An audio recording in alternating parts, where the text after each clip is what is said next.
Elle savait qu'accepter cette proposition changerait sa vie à jamais, mais elle ne pouvait pas dire non.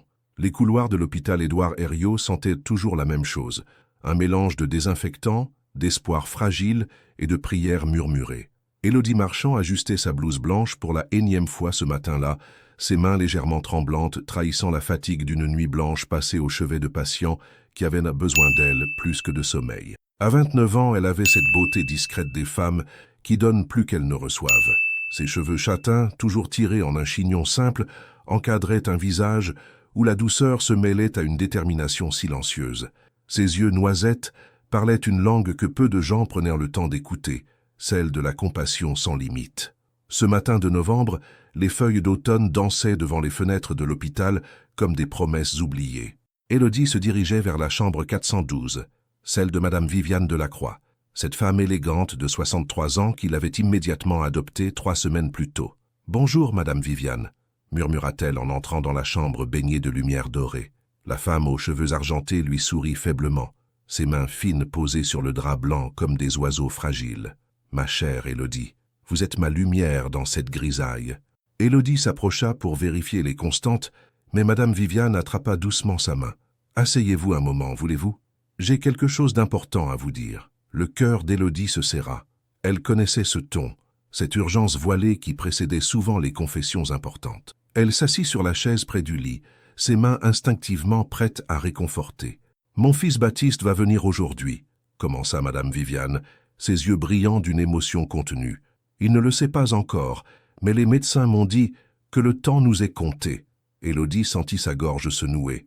3 semaines qu'elle soignait cette femme. 3 semaines qu'elle l'écoutait parler de son fils unique avec un mélange de fierté et de mélancolie. Baptiste Delacroix, 35 ans, patron d'un empire industriel, un homme qui avait construit sa réussite sur la froideur des chiffres et l'efficacité des décisions sans émotion. « Il n'a jamais eu le temps d'aimer », poursuivit Madame Viviane, sa voix se brisant légèrement. « Depuis la mort de son père, il y a 15 ans, il s'est enfermé dans ce monde de métal et de béton. Mais moi, Élodie, moi je veux partir en ayant vu son cœur s'ouvrir au moins une fois. » Les larmes perlèrent au coin des yeux d'Élodie. Elle serra la main de Madame Viviane, cherchant les mots justes dans le silence qui s'installait. « Je rêve de le voir marié, avec une femme qui saurait voir au-delà de sa carapace, » murmura la malade. « Une femme comme vous, ma chère enfant. » Élodie rougit, détournant le regard vers la fenêtre, où les feuilles continuaient leur danse mélancolique. « Madame Viviane, je ne suis qu'une infirmière. Votre fils évolue dans un monde que je ne connais pas. Détrompez-vous, » répondit la femme avec une conviction surprenante. L'amour véritable ne connaît pas de frontières sociales. Il suffit d'un regard, d'un geste, d'une attention sincère pour que tout bascule. À cet instant, la porte s'ouvrit avec une autorité qui fit sursauter Élodie. Un homme grand et élégant entra, ses cheveux bruns légèrement décoiffés par le vent de novembre, ses yeux d'un bleu glacier balayant la chambre avec cette efficacité froide des hommes habitués à tout contrôler. Baptiste Delacroix portait un costume sombre, impeccable, mais Élodie remarqua immédiatement la tension dans ses épaules, la façon dont ses mâchoires se contractaient légèrement. Sous le vernis de l'homme d'affaires implacable, elle devinait une vulnérabilité qu'il s'efforçait de cacher. « Maman » dit-il simplement, sa voix plus douce qu'Élodie ne l'avait imaginé. Madame Viviane illumina la pièce d'un sourire. « Baptiste, mon chéri, je te présente Élodie. Elle prend soin de moi avec une tendresse que je n'avais plus connue depuis longtemps. » Le regard de Baptiste se posa sur Élodie, et pendant une fraction de seconde, elle crut voir quelque chose vaciller dans ses yeux bleus. Quelque chose comme une reconnaissance, une surprise, peut-être même une admiration fugace. « Mademoiselle » dit-il en inclinant légèrement la tête, sa politesse parfaite masquant une curiosité évidente. Élodie se leva, troublée par l'intensité de ce regard qui semblait la scanner, l'évaluer, la comprendre en quelques secondes. « Monsieur Delacroix, votre mère est une femme extraordinaire. C'est un privilège de m'occuper d'elle. » Un silence s'installa, chargé d'une électricité que ni l'un ni l'autre ne comprenaient encore. Madame Viviane observait cet échange avec un sourire mystérieux, comme si elle lisait dans leur cœur des sentiments qu'eux-mêmes n'avaient pas encore identifiés. « Élodie, pourriez-vous nous laisser un moment ?» demanda-t-elle doucement. Élodie acquiesça et se dirigea vers la sortie, mais au moment de franchir le seuil, elle entendit Madame Viviane murmurer à son fils. « Cette femme a quelque chose de spécial, Baptiste, quelque chose que ton cœur reconnaîtra quand il sera prêt. » Dans le couloir, Élodie s'appuya contre le mur, son cœur battant plus fort qu'elle ne l'aurait voulu. Elle ne savait pas encore que dans quelques heures, cet homme aux yeux de glace lui ferait la proposition la plus folle de sa vie. Une proposition qui la forcerait à choisir entre sa sécurité et l'inconnu le plus terrifiant qui soit, la possibilité d'aimer et d'être aimé pour la première fois. Il y a des propositions qui changent une vie en une phrase, et celle-ci allait bouleverser 2 destins. 3 heures s'étaient écoulées depuis cette première rencontre, et Élodie n'arrivait toujours pas à chasser de son esprit le regard troublant de Baptiste Delacroix. Elle terminait sa tournée dans le service de cardiologie, vérifiant les perfusions et distribuant les médicaments, avec cette précision méthodique qui la caractérisait, mais ses pensées revenaient sans cesse vers la chambre 412.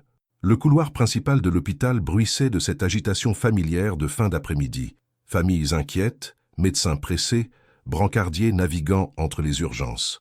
Élodie aimait ce chaos organisé, cette symphonie de vie qui se croisait dans l'espoir et la douleur. C'était son monde, simple et prévisible. « Élodie !»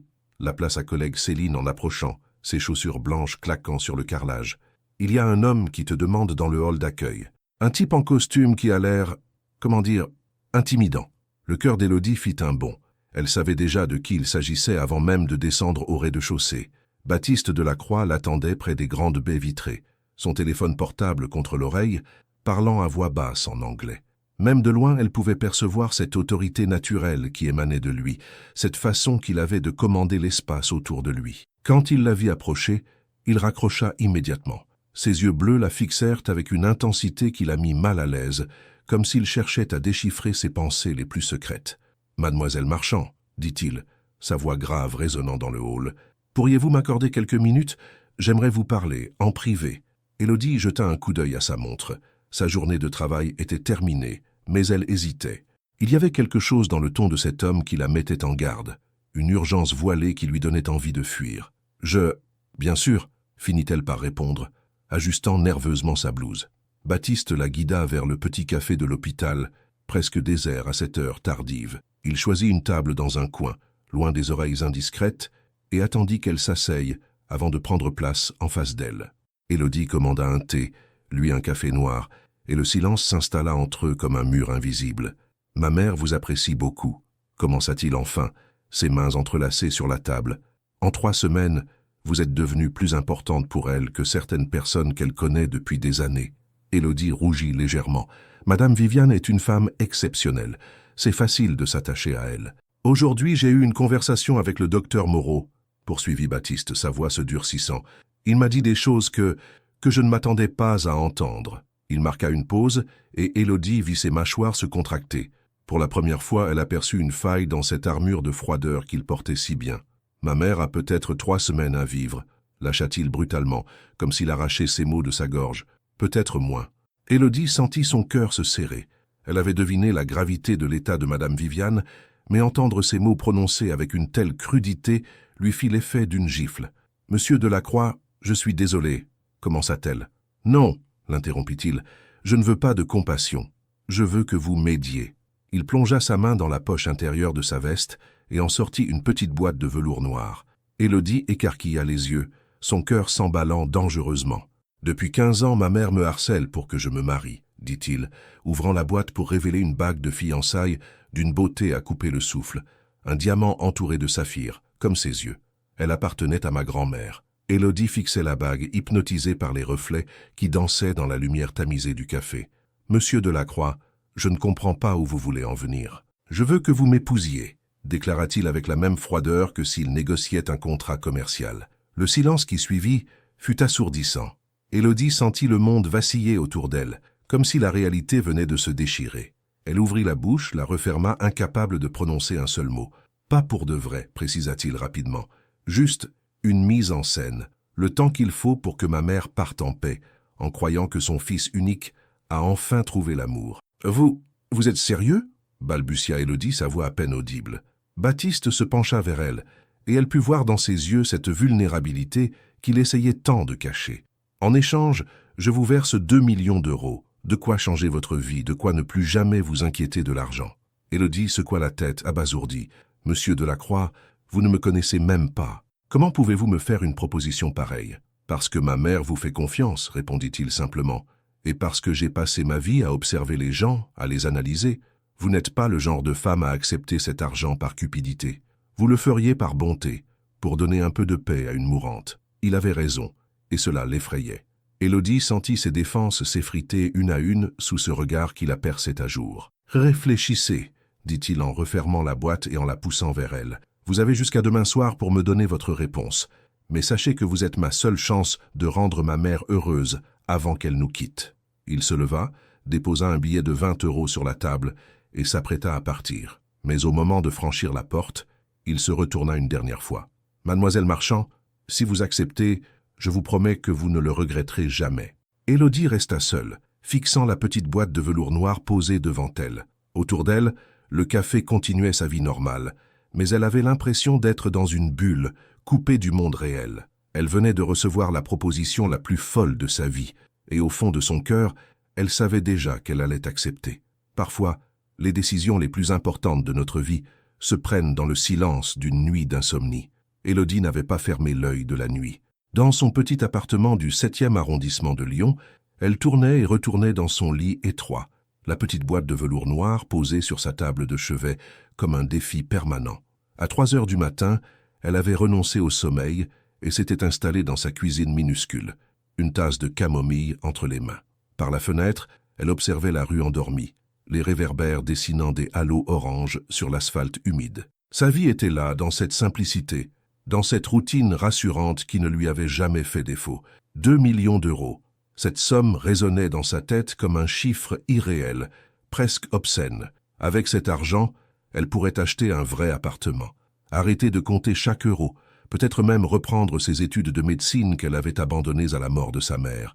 Mais l'argent n'était pas ce qui la tourmentait le plus. C'était l'image de Madame Viviane, ses yeux brillants d'espoir quand elle parlait de son fils, cette femme élégante qui lui avait offert plus d'affection en 3 semaines que sa propre famille en des années. Le réveil sonna à 6 heures. Élodie se prépara machinalement, enfila sa blouse blanche et prit le tramway jusqu'à l'hôpital. Dans le reflet de la vitre, elle vit son visage fatigué, ses cernes marquées, mais aussi cette détermination qu'elle ne se connaissait pas. En arrivant dans le service, elle croisa le docteur Moreau dans le couloir. L'homme aux cheveux gris lui adressa un sourire fatigué. « Bonjour Élodie, vous avez l'air soucieuse ce matin. »« Docteur, » commença-t-elle hésitante, « Madame Delacroix, est-ce que son état s'est aggravé ?» Le médecin s'arrêta, ajusta ses lunettes et soupira. « Je ne peux pas vous donner de détails, vous le savez bien. Mais elle demande souvent après vous. Vous êtes devenue très importante pour elle. » Élodie hocha la tête et se dirigea vers la chambre 412. En poussant la porte, elle découvrit Madame Viviane assise dans son lit, plus pâle qu'hier, mais avec ce même sourire lumineux qui réchauffait l'atmosphère. « Ma chère enfant, » murmura-t-elle en tendant ses mains fines, « venez vous asseoir près de moi. » Élodie s'approcha, troublée par la faiblesse évidente de la malade. « Comment vous sentez-vous ce matin ?»« Comme quelqu'un qui a peu de temps devant soi, » répondit Madame Viviane, avec une franchise désarmante, « mais aussi comme quelqu'un qui a encore quelques rêves à réaliser. » Elle prit la main d'Élodie et la serra doucement. « Mon fils est venu me voir hier soir. Il m'a dit qu'il vous avait parlé. » Élodie sentit son cœur s'accélérer. « Madame Viviane, Il vous a fait une proposition, n'est-ce pas ?» l'interrompit la femme, ses yeux pétillants d'une lueur complice. « Une proposition qui vous effraie autant qu'elle vous intrigue. » Élodie ne put que hocher la tête, incapable de mentir à cette femme qui la regardait avec tant de bienveillance. « Baptiste est un homme compliqué, » poursuivit Madame Viviane. « Depuis la mort de son père, il s'est construit une carapace pour se protéger. Mais au fond, c'est un homme bon qui a juste oublié comment aimer. Madame Viviane, ce qu'il me demande, c'est un mensonge. »« Non, ma chérie, » répondit la femme avec une conviction troublante. « Ce qu'il vous demande, c'est de l'aider à découvrir qui il est vraiment. Et vous avez ce don rare de voir la beauté là où d'autres ne voient que la froideur. » Élodie sentit les larmes lui monter aux yeux. « Et si je ne suis pas à la hauteur? Si je ne suis qu'une simple infirmière qui ne sait pas évoluer dans son monde ?» Madame Viviane sourit, ses yeux brillants d'une tendresse infinie. « L'amour véritable, ma chérie, ne connaît pas de classe sociale. Il ne demande qu'une chose, un cœur prêt à s'ouvrir. » À cet instant, la porte s'ouvrit et Baptiste entra, élégant dans son costume bleu marine, mais avec cette même tension dans les épaules qu'Élodie avait remarquée la veille. Leurs regards se croisèrent, et elle lut dans ses yeux une question silencieuse. « Bonjour, maman, » dit-il en s'approchant du lit. « Mademoiselle Marchand. »« Baptiste, » murmura Madame Viviane. J'espère que vous avez laissé le temps à cette jeune femme de réfléchir. Bien sûr, maman. Un silence pesant s'installa. Élodie sentit le poids de cette décision qui allait changer sa vie. Elle regarda Madame Viviane, cette femme qui l'avait accueillie comme une fille, puis Baptiste, cet homme mystérieux qui lui proposait l'impossible. « Monsieur Delacroix, dit-elle enfin, sa voix tremblante mais déterminée, j'accepte votre proposition. » Et dans ce silence qui suivit, 3 destins venaient de se lier pour toujours. Il y a des moments où jouer un rôle devient plus vrai que la réalité elle-même. 48 heures plus tard, Élodie se retrouvait dans un monde qu'elle n'avait jamais imaginé fouler. L'appartement de Baptiste dans le 6e arrondissement de Lyon était un écrin de modernité et d'élégance. Haut plafond, parquet de chêne massif, mobilier design qui respirait le luxe discret. Mais ce qui la frappait le plus, c'était le silence. Un silence presque oppressant qui contrastait avec le chaos familier de l'hôpital. « Voici votre chambre », annonça Baptiste en ouvrant une porte au bout d'un long couloir. « J'ai pris la liberté de faire livrer quelques vêtements. Ma secrétaire a estimé votre taille. » Élodie découvrit une suite spacieuse avec vue sur le Rhône, un dressing rempli de robes, tailleurs et chaussures de créateurs. Tout était parfait, choisi avec goût, mais elle se sentait comme une intruse dans un décor de magazine. « C'est magnifique », murmura-t-elle, intimidée. « Mais je ne suis pas sûre de savoir porter tout cela. » Baptiste la regarda avec attention, remarquant la façon dont elle effleurait timidement les tissus luxueux. « Nous avons rendez-vous avec ma mère dans 2 heures pour lui annoncer nos fiançailles. Il faut que ce soit crédible. » Il s'approcha d'elle et sortit la bague de sa poche. « Puis-je » Élodie tendit sa main gauche, tremblante. Quand Baptiste glissa l'anneau à son annulaire, leurs regards se croisèrent, et pendant un instant troublant, elle oublia que tout cela n'était qu'un jeu. La bague était parfaite, comme si elle avait été créée pour elle. « Comment allons-nous expliquer « nous » demanda-t-elle, sa voix à peine audible. Baptiste réfléchit un moment, ses yeux fixés sur le fleuve qui coulait en contrebas. « Nous nous sommes rencontrés à l'hôpital. J'ai été touché par votre dévouement envers ma mère. Le coup de foudre, quelque chose comme ça. Et si elle pose des questions précises? Sur notre première sortie, notre premier baiser, insista Élodie, rougissant malgré elle. Un silence s'installa entre eux. Baptiste se tourna vers elle, et elle fut surprise de voir une vulnérabilité nouvelle dans son regard. « Nous improviserons, » dit-il simplement. « L'essentiel est qu'elle nous voie heureux, ensemble. » 1 heure plus tard, ils arrivaient à l'hôpital, main dans la main. Élodie portait une robe bleue marine qui soulignait la couleur de ses yeux, ses cheveux libérés de leur chignon habituel cascadant sur ses épaules. Baptiste avait troqué son costume sombre contre un ensemble plus décontracté, presque accessible. Dans l'ascenseur, il lui murmura « Détendez-vous, ma mère a un radar infaillible pour détecter les faux sentiments. » « C'est bien ce qui m'inquiète, » répondit Élodie. Quand ils poussèrent la porte de la chambre 412, Madame Viviane était assise dans son fauteuil près de la fenêtre, plus élégante que jamais malgré sa fatigue évidente. En les voyant entrer ensemble, elle sourit, et Élodie remarqua que ses yeux brillaient de larmes contenues. « Mes chéris » murmura-t-elle en tendant les bras. Baptiste s'approcha le premier et l'embrassa tendrement. « Maman, nous avons quelque chose à t'annoncer. » Il fit signe à Élodie de le rejoindre. D'instinct, elle glissa sa main dans la sienne, surprise par la chaleur qui s'en dégageait, par cette sensation de protection qu'elle n'avait jamais ressentie. « Élodie et moi, nous nous aimons, » déclara Baptiste, sa voix étrangement émue. « Nous voulons nous marier. » Madame Viviane porta ses mains à son cœur, les yeux écarquillés. Puis, lentement, un sourire radieux illumina son visage. « Je le savais, » chuchota-t-elle. « Dès le premier jour, j'ai vu la façon dont vous vous regardiez. » Élodie sentit ses joues s'empourprer. Avait-il vraiment été si transparent? « Montrez-moi cette bague !» s'exclama Madame Viviane avec une vivacité qu'on ne lui avait pas vue depuis des semaines. Élodie tendit sa main et la femme examina l'anneau avec émotion. « La bague de grand-mère Marguerite, Baptiste, tu as bien choisi. Elle lui va parfaitement, n'est-ce pas ?» dit-il, regardant Élodie avec une intensité qui la troubla. « Comme si elle avait été faite pour elle, » répondit Madame Viviane. « Racontez-moi tout. Comment avez-vous su que c'était le bon ?» Baptiste et Élodie échangèrent un regard complice. C'était le moment de vérité. « En fait, » commença Baptiste, passant son bras autour des épaules d'Élodie, « c'est elle qui m'a fait comprendre que l'amour existait vraiment. » Et en prononçant ces mots, il eut l'étrange impression qu'il n'était plus tout à fait du mensonge. Madame Viviane rayonnait de bonheur, mais elle ignorait que son fils venait de dire sa première vérité depuis bien longtemps. Quand on joue à être amoureux, le plus dangereux est d'oublier que c'est un jeu. Une semaine s'était écoulée depuis l'annonce de leur fiançailles et Élodie commençait à s'habituer à cette double vie étrange.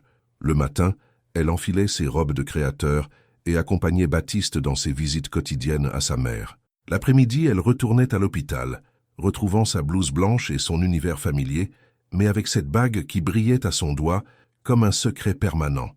Ce mercredi soir, Baptiste l'avait invitée dans un petit restaurant italien du Vieux Lyon, loin des établissements huppés qu'elle imaginait être son univers habituel. « Maman veut des détails sur notre relation », avait-il expliqué. « Il faut qu'on synchronise nos histoires. » Installé dans l'intimité feutrée de chez Romano, une trattoria authentique avec ses murs de pierre et ses bougies vacillantes, ils se faisaient face comme deux acteurs répétant leur rôle. Mais quelque chose avait changé. Baptiste avait abandonné ses costumes impeccables pour un pull en cachemire noir, et Élodie remarqua qu'il souriait plus facilement, ses épaules moins tendues. « Alors, notre première sortie ?»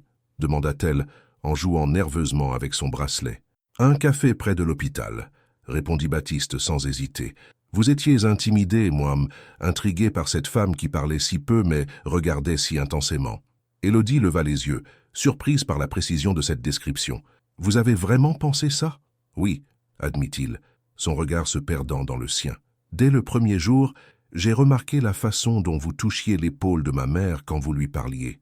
Cette tendresse instinctive. Je n'avais jamais vu quelqu'un faire ça. » Un silence s'installa, troublé seulement par le murmure des autres convives et le cliquetis discret des couverts. Élodie sentit son cœur s'accélérer.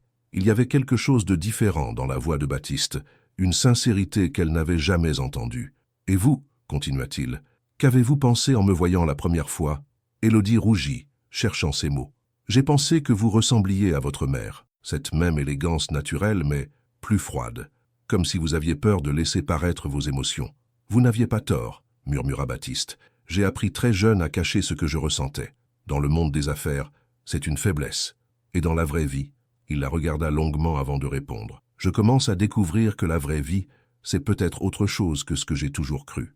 Le serveur apporta leur plat, des pâtes aux fruits de mer pour elle, un risotto aux champignons pour lui, mais ni l'un ni l'autre ne semblait avoir faim.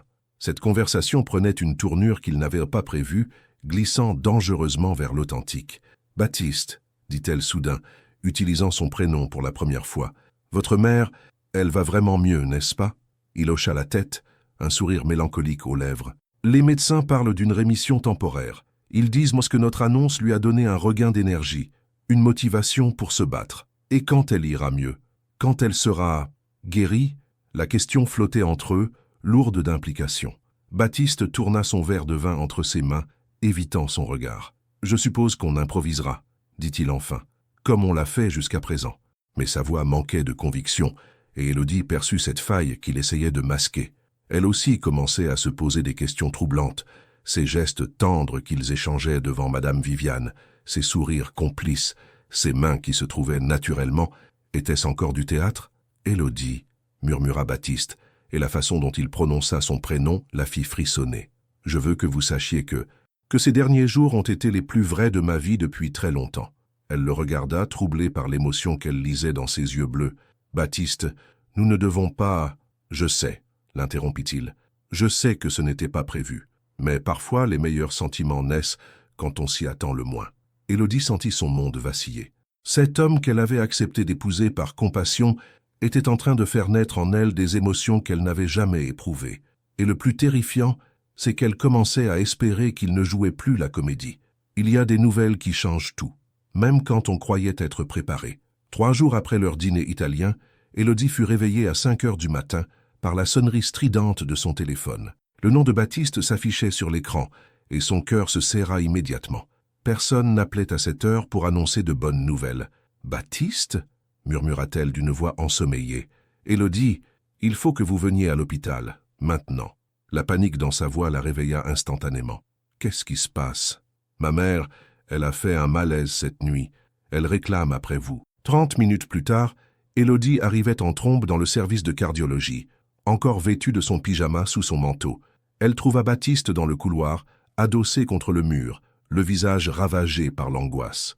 Ses cheveux étaient ébouriffés, sa chemise froissée, et pour la première fois, elle le voyait totalement vulnérable. « Comment va-t-elle » demanda-t-elle en s'approchant. Il leva vers elle des yeux rougis par la fatigue et l'inquiétude. Stable, pour l'instant. Mais le docteur Moreau veut nous parler. Comme s'il avait entendu son nom, le médecin apparut au bout du couloir, ses traits graves confirmant les craintes d'Élodie. Il les invita dans son bureau, fermant la porte derrière eux, avec cette solennité que connaissaient bien ceux qui travaillaient entre la vie et la mort. « Les analyses sont formelles », commença-t-il sans préambule. L'amélioration de ces dernières semaines était temporaire. Le cœur de Madame Delacroix s'affaiblit rapidement. Baptiste se figea, ses mains se crispant sur les accoudoirs de son fauteuil. « Combien de temps » articula-t-il péniblement. « Quelques jours, une semaine tout au plus. » Le silence qui suivit fut assourdissant. Élodie sentit les larmes lui monter aux yeux et instinctivement, elle tendit la main vers Baptiste. Il la saisit avec une force désespérée, comme si elle était sa seule ancre dans la tempête. « Elle veut vous voir », dit le docteur Moreau en se tournant vers Élodie. « Tous les deux. Elle insiste pour organiser, c'est votre mariage. »« Notre mariage ?» répéta Élodie, abasourdie. « Elle dit qu'elle veut vous voir unis avant de partir. C'est devenu son obsession depuis cette nuit. » Baptiste ferma les yeux, et Élodie vit une larme solitaire rouler sur sa joue. Cet homme fort, habitué à tout contrôler, se retrouvait face à l'impuissance absolue. Ils se rendirent ensemble dans la chambre 412.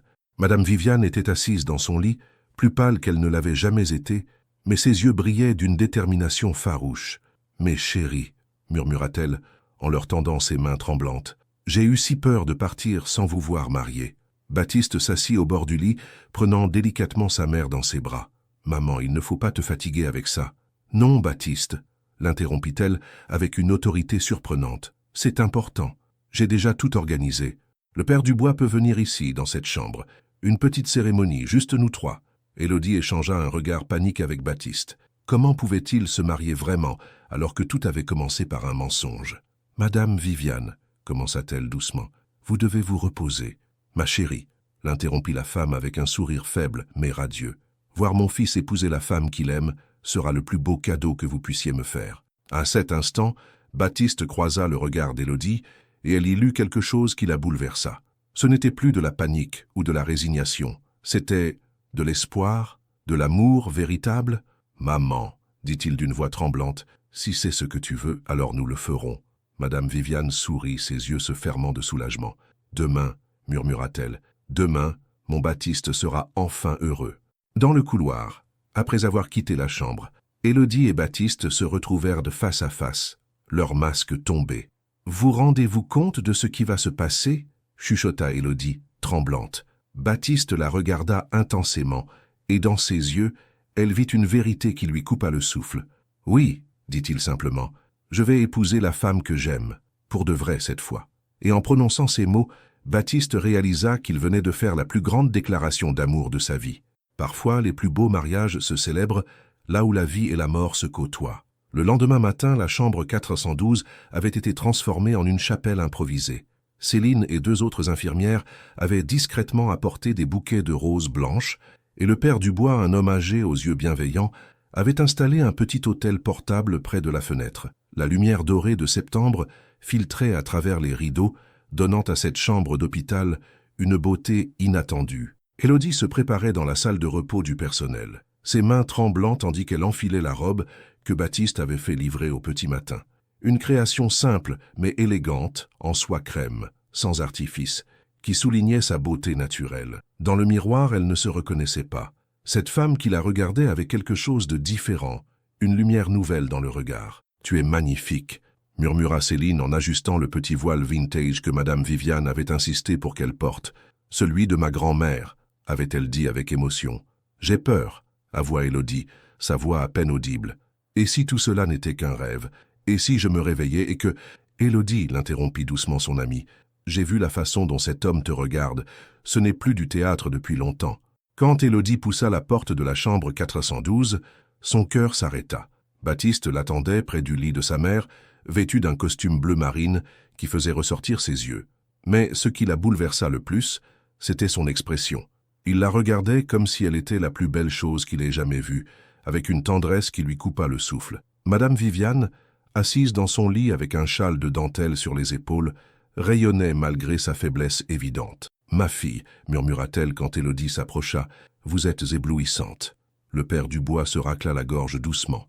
Mes enfants, nous sommes réunis aujourd'hui pour célébrer l'union de Baptiste et Élodie, dans la joie et l'amour. Élodie et Baptiste se placèrent face à face, leurs mains entrelacées. En le regardant dans les yeux, elle réalisa que tous ses doutes s'évanouissaient. Cet homme qu'elle avait accepté d'épouser par compassion était devenu celui sans qui elle ne pouvait plus imaginer vivre. « Baptiste, commença le prêtre, acceptez-vous de prendre Élodie pour épouse, de l'aimer et de la chérir, dans la joie comme dans l'épreuve? » « Oui, répondit Baptiste, sa voix claire et ferme, ses yeux ne quittant jamais ceux d'Élodie. « De tout mon cœur. »« Élodie, acceptez-vous de prendre Baptiste pour époux, de l'aimer et de le soutenir dans le bonheur comme dans les difficultés? » Élodie sentit les larmes lui monter aux yeux. « Oui, chuchota-t-elle, puis plus fort. « Oui, je le veux. » Baptiste sortit une seconde bague de sa poche, un anneau simple et élégant qui s'accordait parfaitement à la bague de fiançailles. Quand il la glissa à son doigt, ses mains tremblaient légèrement. « Avec cette bague, je t'épouse, » murmura-t-il, utilisant le tutoiement pour la première fois, « et je te promets de t'aimer chaque jour de ma vie. » Élodie prit à son tour l'anneau qu'elle avait choisi pour lui, un simple jonc en or blanc. « Avec cette bague, je t'épouse, » répéta-t-elle, sa voix brisée par l'émotion, « et je promets de voir toujours en toi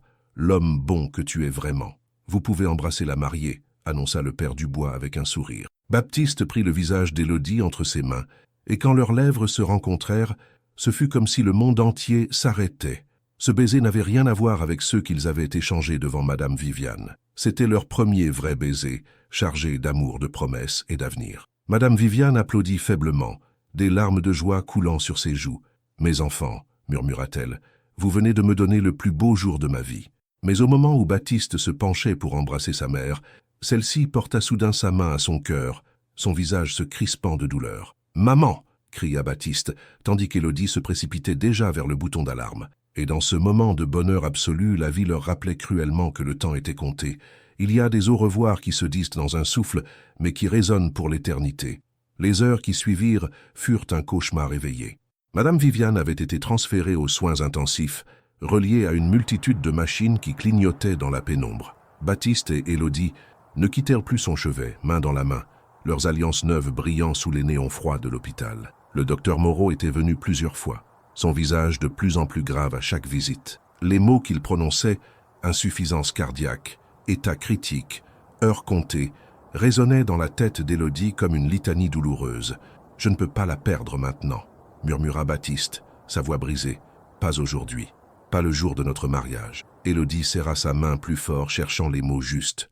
Elle a eu ce qu'elle voulait le plus au monde, te voir heureux, en paix avec toi-même. « Mais je viens juste de comprendre ce que signifie aimer vraiment, » répondit-il, ses yeux fixés sur le visage paisible de sa mère. « Grâce à toi, grâce à elle. Et maintenant. » Sa voix se brisa, et Élodie vit cet homme fort s'effondrer pour la première fois. Elle l'attira contre elle, le laissant pleurer contre son épaule, sentant ses propres larmes couler silencieusement. Vers minuit, Madame Viviane ouvrit les yeux. Son regard était voilé, mais un faible sourire éclairait ses traits lorsqu'elle vit Baptiste et Élodie penchés sur elle. « Mais mariés, » chuchota-t-elle avec effort, « vous êtes si beaux ensemble. »« Maman, économise tes forces, » murmura Baptiste en caressant tendrement sa main. « Non, mon chéri, » répondit-elle d'une voix à peine audible. « Il faut que je te dise, que je vous dise quelque chose d'important. » Elle tourna légèrement la tête vers Élodie. « Ma fille. Car tu es vraiment ma fille maintenant. Prends soin de lui. Il a un cœur immense, mais il a oublié comment s'en servir. »« Je vous le promets, » répondit Élodie, sa voix tremblante. « Et toi, Baptiste, » continua Madame Viviane en reportant son regard sur son fils, « n'aie jamais peur d'aimer. L'amour, c'est la seule chose qui nous rend immortels. » Elle ferma les yeux un instant, rassemblant ses dernières forces. « Votre mariage. Ce n'était pas du théâtre, n'est-ce pas? Vous vous aimez vraiment ?» Baptiste et Élodie échangèrent un regard chargé d'émotion. « Oui, maman, » répondit Baptiste d'une voix ferme, « plus que je n'aurais jamais cru possible. »« Alors j'ai réussi, » murmura Madame Viviane, ses lèvres esquissant un sourire. « J'ai réussi ma plus belle œuvre, vous faire découvrir que l'amour existe. » Élodie sentit une boule dans sa gorge. Cette femme qu'elle n'avait connue que quelques semaines était devenue plus importante pour elle que sa propre famille. « Madame Viviane, » chuchota-t-elle, « merci de m'avoir accepté, merci de m'avoir montré ce qu'était une vraie mère. » Les yeux de la femme se remplirent de larmes. « Non, ma chérie, merci à toi d'avoir sauvé mon fils, de lui avoir rendu son humanité. » Baptiste prit la main de sa mère et la porta à ses lèvres. « Je t'aime, maman. » Tu as été la femme la plus extraordinaire que j'ai jamais connue, jusqu'à ce qu'Élodie entre dans ma vie. Madame Viviane sourit une dernière fois, ses yeux brillants de fierté et de paix. Maintenant, je peux partir sereine. Vous allez être heureux, je le sais. Ses paupières se fermèrent doucement et sa respiration devint de plus en plus paisible. Baptiste et Élodie restèrent auprès d'elle, lui tenant chacun une main, lui murmurant des mots d'amour et de gratitude. Au petit matin, quand les premiers rayons du soleil filtrèrent à travers les rideaux de la chambre, Madame Viviane Delacroix s'éteignit doucement, un sourire serein sur les lèvres. Elle était partie, en ayant vu son rêve le plus cher se réaliser. Son fils avait enfin trouvé l'amour. Et dans ce silence déchirant, Baptiste et Élodie comprirent qu'ils venaient de perdre celle qui avait orchestré leur bonheur, mais qu'ils avaient gagné quelque chose d'infiniment précieux, un amour véritable. Après la tempête, il faut parfois réapprendre à respirer et à croire que le bonheur est possible. 3 semaines s'étaient écoulées depuis les funérailles de Madame Viviane. 3 semaines pendant lesquelles Baptiste et Élodie avaient vécu comme 2 étrangers sous le même toit, chacun se noyant dans ses occupations pour éviter de affronter la réalité de leur situation. Élodie avait repris son travail à l'hôpital avec une intensité presque maniaque, enchaînant les gardes et les heures supplémentaires. Baptiste s'était enfermé dans son bureau, gérant ses affaires avec cette froideur mécanique qu'elle lui avait connue au début. Ils se croisaient le matin au petit déjeuner, échangeaient quelques politesses, puis disparaissaient chacun dans leur monde. Ce soir-là, Élodie rentrait d'une journée épuisante quand elle trouva Baptiste dans le salon, assis face aux baies vitrées qui donnaient sur le Rhône. Il avait enlevé sa veste et sa cravate, et ses cheveux étaient ébouriffés, comme s'il avait passé ses mains dedans à de nombreuses reprises. « Bonsoir », murmura-t-elle en posant son sac. Il ne répondit pas immédiatement, continuant à fixer les lumières de la ville qui se reflétaient dans l'eau sombre. Élodie remarqua la bouteille de whisky à moitié vide sur la table basse, le verre à côté de lui. « Baptiste, ça va ?» Il se tourna enfin vers elle, et elle fut choquée par ce qu'elle vit. Ses yeux étaient rougis, son visage marqué par une douleur qu'il ne cherchait plus à cacher. « Non, dit-il simplement. Non, ça ne va pas. » Élodie s'approcha lentement et s'assit dans le fauteuil en face de lui. « Tu veux en parler ? De quoi ? De ma mère ?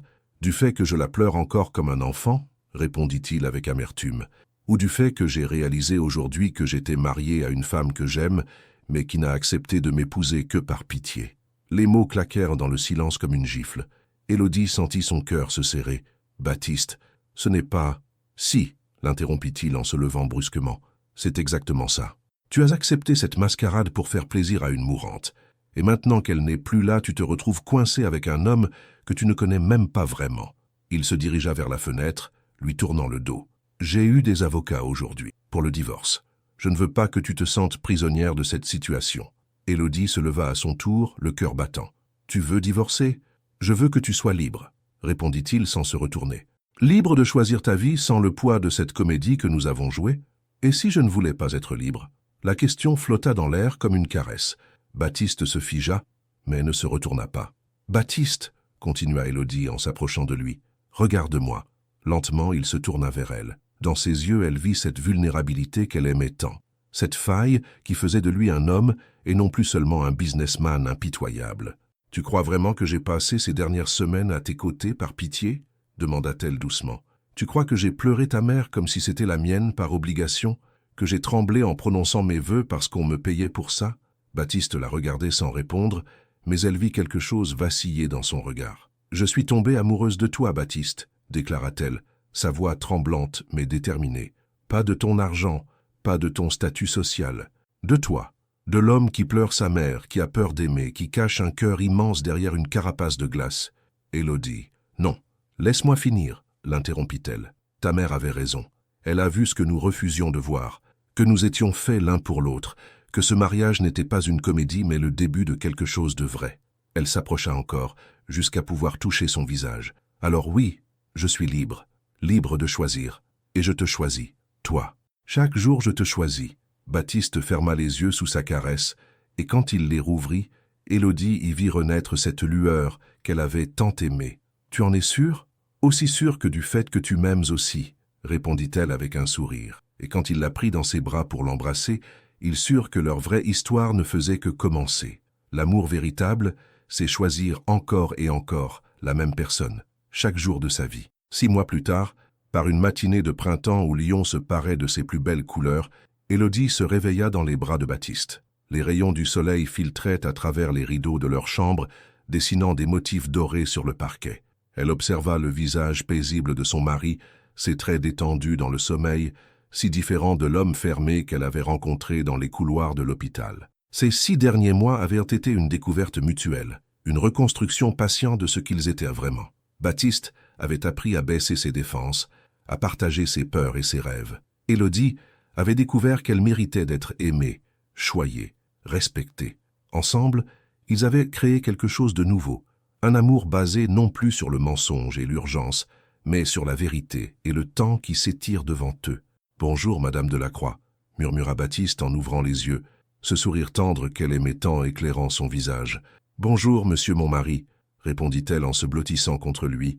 Il avait pris l'habitude de l'appeler ainsi, Madame Delacroix, et chaque fois elle sentait son cœur se réchauffer. Elle portait désormais ce nom avec fierté, non plus comme un déguisement, mais comme une identité choisie. « Tu sais quel jour nous sommes ?» demanda-t-elle en traçant des cercles distraits sur son torse. « Comment pourrais-je l'oublier ?» répondit Baptiste en caressant ses cheveux. « Il y a exactement 1 an, un homme désespéré faisait la proposition la plus folle de sa vie à une infirmière au grand cœur. » Élodie leva la tête pour le regarder. « Et tu regrettes ?»« Jamais, » répondit-il sans hésiter. « C'est la meilleure décision que j'ai jamais prise. Même si à l'époque, je ne savais pas que j'étais en train de tomber amoureux pour de bon. » Ils avaient prévu de se rendre sur la tombe de Madame Viviane ce jour-là, comme ils le faisaient chaque semaine depuis les funérailles. Baptiste avait fait graver sur la pierre tombale une phrase que sa mère aimait répéter. « L'amour est la seule chose qui nous rend immortels. » En se préparant, Élodie remarqua que Baptiste semblait nerveux, vérifiant plusieurs fois les poches de sa veste, ajustant sa cravate avec une attention inhabituelle. « Tout va bien ?» demanda-t-elle. « Parfaitement », répondit-il, mais elle perçut cette tension particulière qu'elle avait appris à décrypter. Au cimetière, ils déposèrent des pivoines blanches sur la tombe, les fleurs préférées de Madame Viviane. Baptiste resta longtemps silencieux, les yeux fixés sur l'inscription gravée dans le marbre. « Maman, murmura-t-il enfin, je voulais te dire que tu avais raison. Surtout, Élodie et moi, nous sommes heureux, vraiment heureux. » Il se tourna alors vers Élodie, et à sa grande surprise, il s'agenouilla dans l'herbe fraîche du printemps. « Baptiste, qu'est-ce que tu fais ?» balbutia-t-elle. Il sortit de sa poche une petite boîte de velours, différente de celle qu'il lui avait montrée 1 an plus tôt. « Élodie Marchand Delacroix, » commença-t-il, sa voix tremblante d'émotion. « Il y a 1 an, je t'ai demandé de m'épouser pour mentir à ma mère mourante. » Les larmes montèrent aux yeux d'Élodie. « Aujourd'hui, continua Baptiste, devant sa tombe, devant elle qui nous a réunis, je veux te redemander ta main, mais cette fois, pour les bonnes raisons, parce que je t'aime. Parce que tu es ma maison, mon refuge, ma joie, parce que chaque matin à tes côtés est un cadeau. » Il ouvrit la boîte, révélant une alliance unique, gravée à l'intérieur des mots, « pour toujours et vraiment. » « Veux-tu m'épouser, Élodie? Vraiment cette fois? Devant tous ceux qui nous aiment, pour célébrer cet amour que nous avons construit ensemble ?» Élodie pleurait à chaudes larmes, submergée par l'émotion. « Oui, » chuchota-t-elle. « Oui, Baptiste, 1000 fois oui. » Quand il glissa la nouvelle bague à son doigt, à côté de la première, Élodie sentit que le cercle se fermait. Leur histoire avait commencé par un mensonge nécessaire et se transformait en la plus belle des vérités. En repartant du cimetière, main dans la main, il savait que Madame Viviane souriait quelque part. Son dernier rêve s'était réalisé. Son fils avait enfin appris à aimer. Et l'amour, c'est vraiment la seule chose qui nous rend immortels. Auriez-vous le courage d'accepter un faux mariage pour aider quelqu'un que vous connaissez à peine, sachant que vous pourriez tomber vraiment amoureux dans le processus? Parfois, les plus grands amours de notre vie commencent dans les circonstances les plus improbables. Croyez-vous que le véritable amour peut naître d'un mensonge? Votre participation à la chaîne est très importante. Merci de laisser votre opinion dans les commentaires. Merci d'avoir regardé. Vos réactions sont très importantes pour notre travail. Laissez-nous un commentaire pour nous dire ce que vous pensez et d'où vous regardez. N'oubliez pas de vous abonner à la chaîne et d'activer les notifications pour ne rien manquer. Votre participation est très importante pour la poursuite de notre travail, alors partagez-la avec ceux qui aimeront cette histoire.